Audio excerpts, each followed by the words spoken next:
안녕하세요. 반갑습니다. 허재삼 작가입니다. 오늘 제가 여러분들께 소개해 드릴 책은요. 정혜신 작가님이 지은 당신이 옳다라는 책입니다. 우리 정혜신 작가님은 30여 년간 정신과 의사로 활동하며 1만 2천여 명의 속마음을 듣고 나누었던 분입니다. 국가 폭력 피해자들을 돕기 위해 만든 재단 진실의 힘에서 집단 상담을 이끄셨고요. 쌍용 자동차 해고 노동자와 그 가족들을 위해 심리치유공간 와락을 만들었습니다. 이외에도 세월호 참사 직후 안산으로 이주하셔서 치유공간 이웃을 만들고 참사 피해자들의 치유에 힘쓰셨습니다. 여러분들, 제가 본문에 직접 들어가기 전에 항상 프롤로그를 읽어드리고 있는데요. 그 이유는 무엇일까요? 네, 책에서 프롤로그는 작가와 독자의 첫 만남입니다. 작가가 독자에게 드리는 인사말입니다. 프롤로그를 읽어보면 작가가 이 책에서 하고 싶은 말은 무엇인지, 어떤 주장을 펼치고 싶은 건지, 또한 작가의 의도가 무엇인지 등을 알 수 있습니다. 우리 독자 입장에서는 책에 있는 프롤로그만 읽어보셔도 이 책 내용을 개략적으로나마 알 수 있기 때문에 저는 책 소개를 할 때 프롤로그를 꼭 읽어드리고 있습니다. 영화로 얘기하면 예고편이라고 할 수 있습니다. 자, 그러면 프롤로그로 들어가 보겠습니다. 소박한 집밥 같은 치유, 적정 심리학.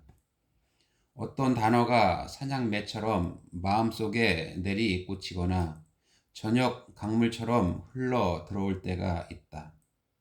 적정 기술이란 단어가 그랬다. 이런 사람 살리는 개념이라니 심플하고 아름다웠다. 매혹당하지 않을 도리가 없었다. 아프리카 어느 마을. 식수가 부족해 아이들은 아침 일찍 물동이를 지고 물을 길고 나선다. 몇 시간을 걸어가서 물을 길어 이고 지고 되돌아오는데 아이들의 불완전한 걸음과 부실한 물동이 때문에 절반은 돌아오는 동안 흘러서 사라진다. 그 딱한 사정을 접한 디자이너가 사람들과 힘을 합쳐 큰 드럼통 모양의 물통을 만들었다. 그 후 아이들의 삶은 달라졌다.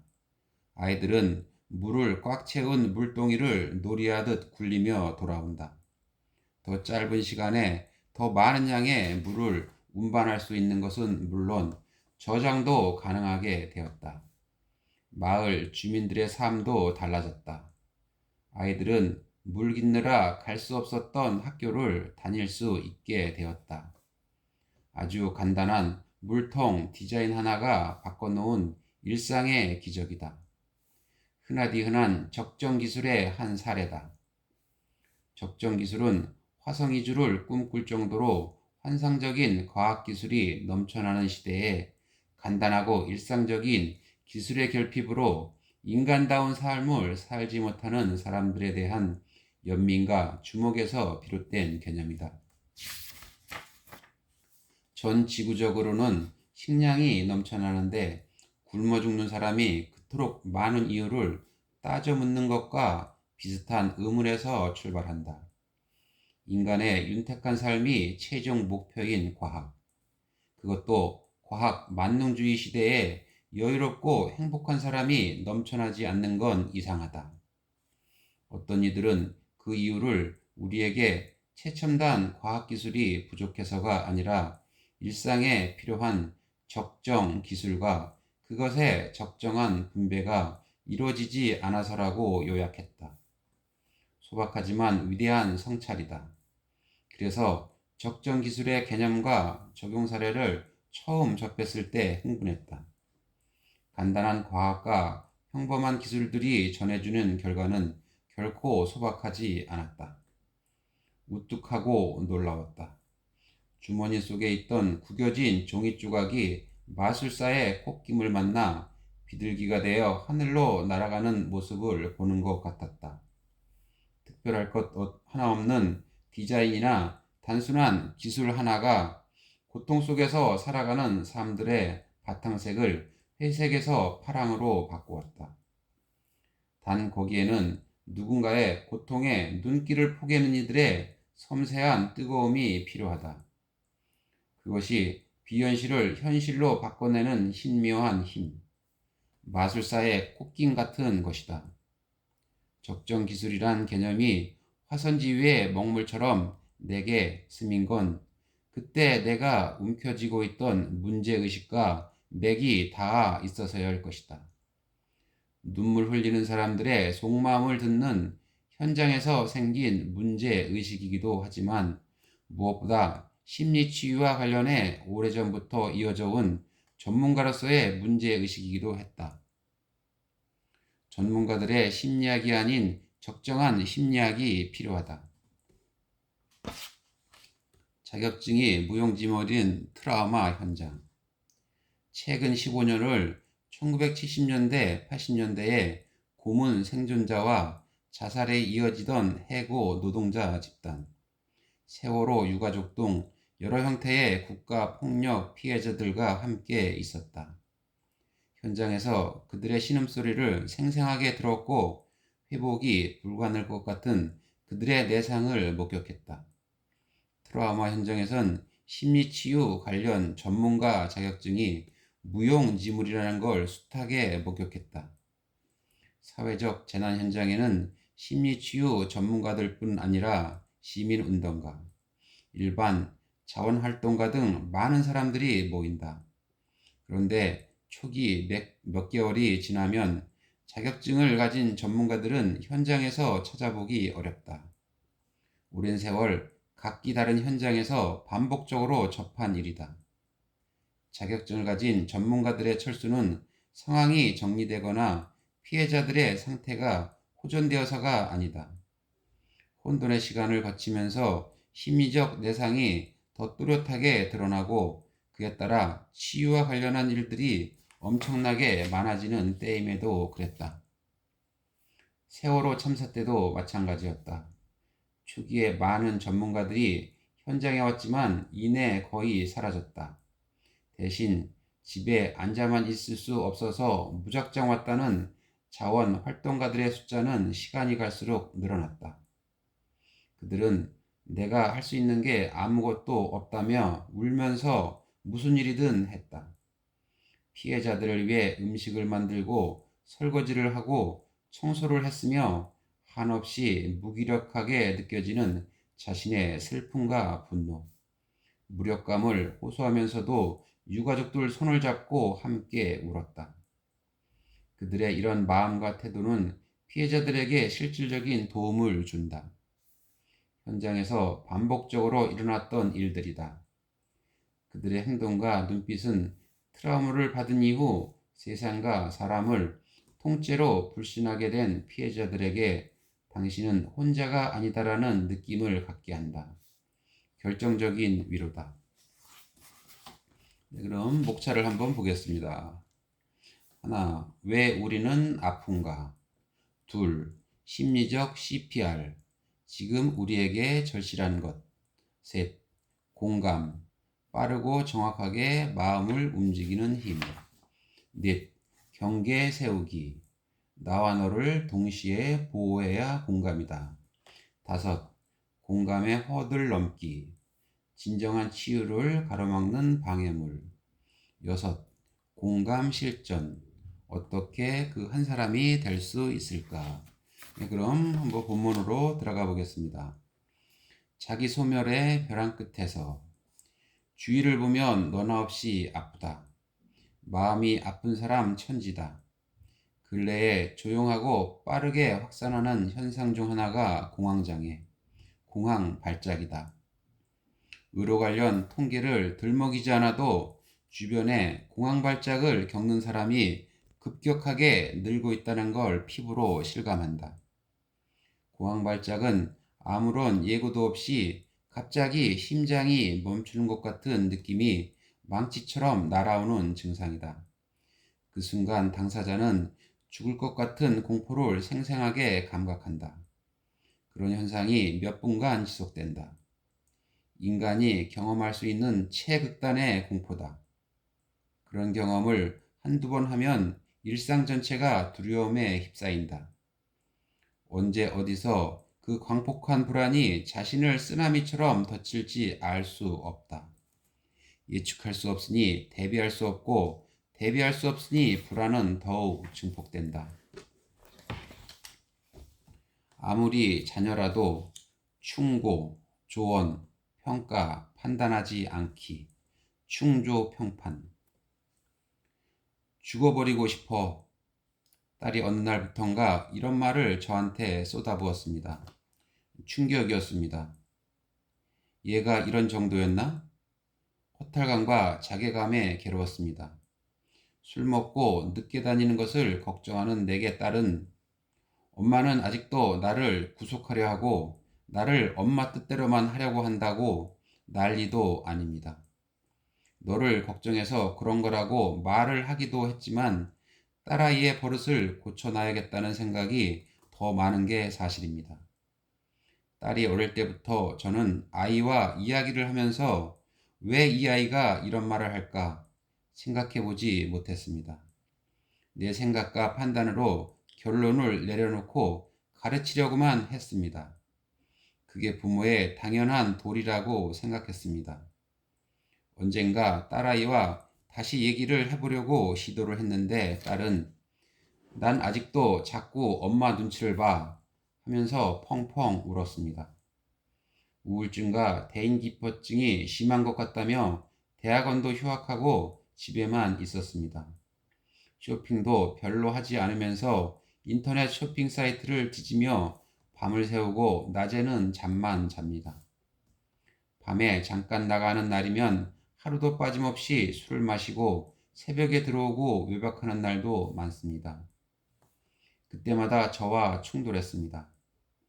그때마다 딸은 이렇게 말합니다. 내 인생 27년 동안 내 모든 스트레스의 원인은 엄마야. 나를 사랑해서였다고 말하지 마. 그건 엄마가 원하는 거지 내가 원했던 사랑이 아니야. 딸아이는 27년 살면서 나는 지금이 제일 행복해. 이걸 막으면 엄마는 내가 불행해지길 바라는 거야 라고 소리치듯 말합니다. 술 먹고 늦게 다니는 걸 엄마로부터 해방된 행복한 시간이라고 우기고 있는 것 같습니다. 자기도 이제 성인이라고 그걸 알아달라는 몸부림으로 보이기도 합니다. 엄만 내가 행복한 꼴을 못 보지. 난 지금까지 모든 걸 엄마가 허락해야만 할 수 있었어. 내가 지난 5년 동안 얼마나 힘들었는지 엄마는 알아? 새벽마다 죽고 싶어서 매일 울었어. 그 말을 듣고 감전된 듯 충격을 받았습니다. 저에게 받은 상처로 힘들어하는 딸의 마음을 엄마로서 어떻게 해야 할까요? 개별적 존재로 인정하고 존중해 주는 것. 그걸 제가 잘 못한 것 같습니다. 엄마를 가해자로 몰아붙이는 딸의 속마음에 엄마가 어떻게 접근해서 도움을 줄 수 있을까? 아이의 어느 부분에 공감해 줘야 할까? 아이의 어느 부분이 존재의 문고리인 아이의 느낌일까? 문고리를 찾아 공감하면 문고리가 돌아가고 문이 열린다고 했다. 외형상 딸의 행동이 무척 격하고 난감해서 풀기 어려운 갈등처럼 보이지만 딸은 문제를 내면서 정답을 동시에 알려주는 선생님처럼 친절하게 반복적으로 자기 존재를 그대로 내보이고 있다. 여기가 문이고 이곳이 문고리라고. 벽을 더듬지 말고 제발 이곳을 봐달라고 엄마에게 외치고 있다. 자식들은 부모에게 자기 마음을 하나도 숨기지 않고 드러내는 경우가 대부분이다. 부모가 눈 감고 코끼리 만지듯 헤매고 있을 뿐이다. 그녀의 딸도 마찬가지다. 존재의 핵심이 느낌이라고 했다. 거기가 문고리다. 느낌에 공감을 퍼부으면 그 힘으로 문고리가 돌아가고 속마음으로 들어갈 수 있다. 치유가 시작된다. 전혀 동의하기 어려운 마음일지라도 지금 딸이 제일 절박하게 말하고 있는 존재 자체의 느낌은 5년간 매일 밤 죽고 싶었던 마음과 살면서 지금이 가장 행복하다는 엄마로선 전혀 동의하기 어려운 마음이다. 엄마의 생각과는 달라도 딸의 마음은 옳다. 누군가의 마음은 타인이 옳다 그러다 판단할 영역이 아니다. 마음과 느낌은 충조, 평판의 대상이 아니라 절대적으로 존중받아야 할 존재의 고객이다. 나라면 딸에게 매일 새벽마다 죽고 싶었구나.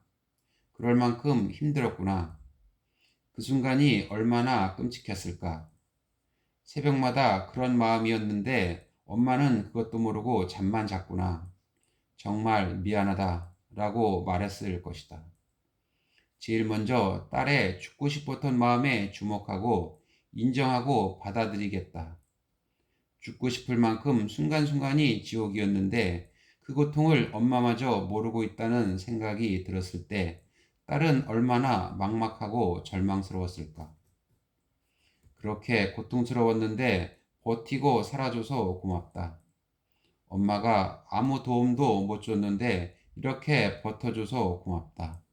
미안하다. 그러한 말도 하고 싶을 것 같다. 딸이 분명히 말하는 자기 느낌이 또 하나 있다. 불면과 술로 지새우고 있는 지금이 제일 행복하다는 것이다. 나라면 엄마는 도움도 못 줬는데 내가 그걸로나마 행복하다니까 그래도 다행이다. 알고 보니 술이 널 도왔구나. 술 마시지 말라고 매번 잔소리했던 거 미안해. 내가 행복한 게 엄마도 좋아. 엄마가 돈 더 줄게. 술 마시고 싶으면 편안하게 마셔. 엄마가 돈 더 줄 테니 안주도 제대로 챙겨서 마셔. 엄마가 모르고 그랬어. 너한테 그래도 행복한 구석이 조금이라도 남아있어서 엄마는 그게 고마워. 다행이야. 그동안 잘 모르면서 엉뚱한 소리에서 미안하다고 말했을 것이다. 어떻게 그렇게까지. 너무 지나친 것 아니냐. 돈을 더 줘가면서 술을 마시라고 할 것까지 있을까 싶어 멈칫하는 마음일 수 있다. 지나친 게 아니다. 허벅지에 큰 상처를 입어 출혈이 심하면 지혈을 하기 위해 허벅지 윗부분을 끈으로 꽉 동여매야 한다.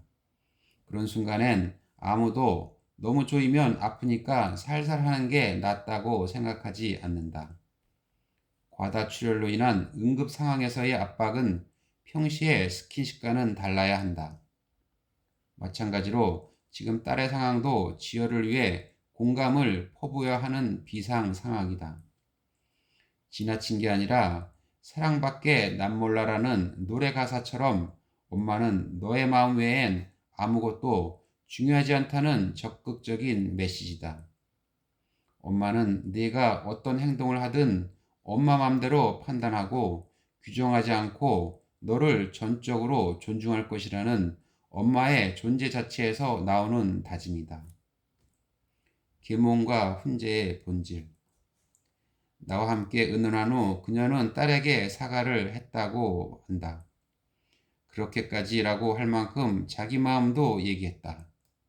그날 딸은 이해하는 척하지 마.